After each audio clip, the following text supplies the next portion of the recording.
has always been my dream to explore the furthest reaches of space. Back at the academy, many believed my pursuits fraught and frivolous, though I had caught the eye of one who would become the generous benefactor to my ambition, providing me the funds to see this expedition through. Terra Incognita 576, located in the Arcanum system, a world my peers believe has too many unknowns present to justify a board-certified voyage. A mockery of a sentence if there ever was one. For the resolve of the explorer to be held back by the tedium of bureaucrats is a crime against humanity.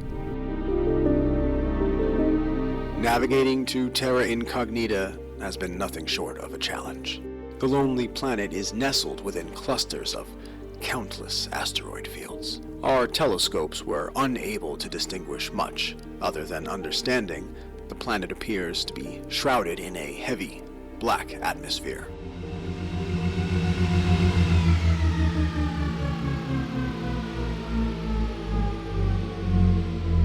Making landfall had been cumbersome, but nothing the auto-nav couldn't handle. My initial readings indicated the planet's atmosphere contained low traces of oxygen, though also many unidentifiable gases that appeared to react with one another, creating a chaotic and inhospitable environment.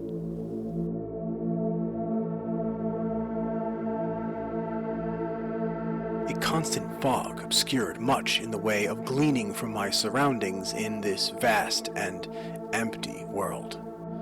Frustrating and yet exhilarating all the same. This fog of war only exemplifies that which may be hidden behind Terra Incognita's stubborn veil.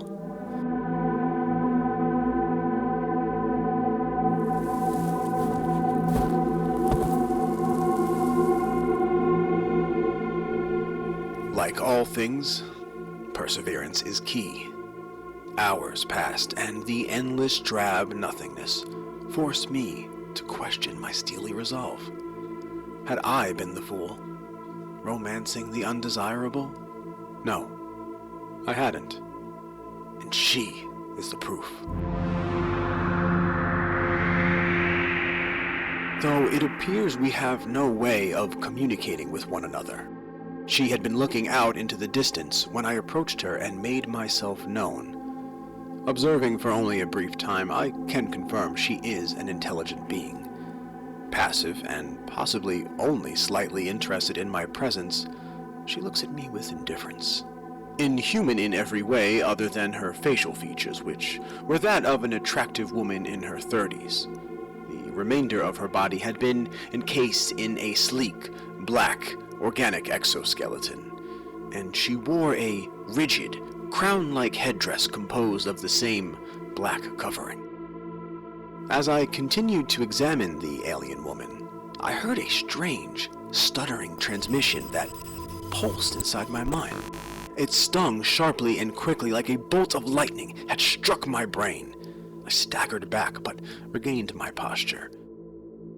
Returning my focus towards the alien woman, I saw her eyes now illuminated in a bright blue glow, and she finally seemed focused on me. I winced. The signal, though reduced and less painful, now filled my head entirely. I could feel the different regions of my brain light up as though something was moving around inside. The signal's transmission persisted, growing stronger momentarily, only to diminish again like a radio going in and out of range. Then I heard something else. A voice, distorted, but I believe I heard the words, "Too late." I resisted the overwhelming sensation and fixated entirely on the incoming words, but had no choice but to succumb to the crippling pain. My legs buckled and I fell to my knees. Then the signal grew silent. I lifted my heavy head and saw the woman now expressed a look of sorrow as she turned away from me, frozen in a mournful stare. My My mind and body felt entirely encumbered by exhaustion. My arms shook with heavy restraint as I attempted to lift my body from the ground. Then it came to me. The words, it was her. She was communicating through psionic speech. Perhaps I could reach out to her as well. I only know of psionics in the theoretical sense, but I could try. I concentrated my gaze on the alien woman and allowed my mind's eye to push past its worldly constraints. Perhaps it'd be the connection she surely conveyed previously, but it felt as though my projected words had reached her. Her ethereal eyes lit up and she, once again, set her focus upon me. This time, the intensity of her signal slammed into me like an iron wall. I remained resilient. I would endure. I must hear her words at all costs. This is my ambition I so sought. The pain will subside, I told myself. Though it didn't. I felt her words, her thoughts, her hopes, her dreams, her failures. But I was unable to interpret them as they rushed into my mind like a torrent of obscure images. I pushed the pain into the back of my mind and felt a sense of clarity. The words were now at the forefront. I could hear them. You shouldn't be here. Nothing left. They were too late.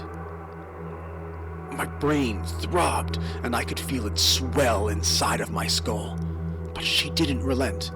So much more entered my mind, but I was too weak-minded a being to receive her information. A deluge of images overwhelmed me. I saw bright cities with spires rising to the clouds. I saw a race of people at the zenith of civilization. I saw war that tore a planet asunder. And then I saw... No more. I can't. My brain, it hurts. It's too much.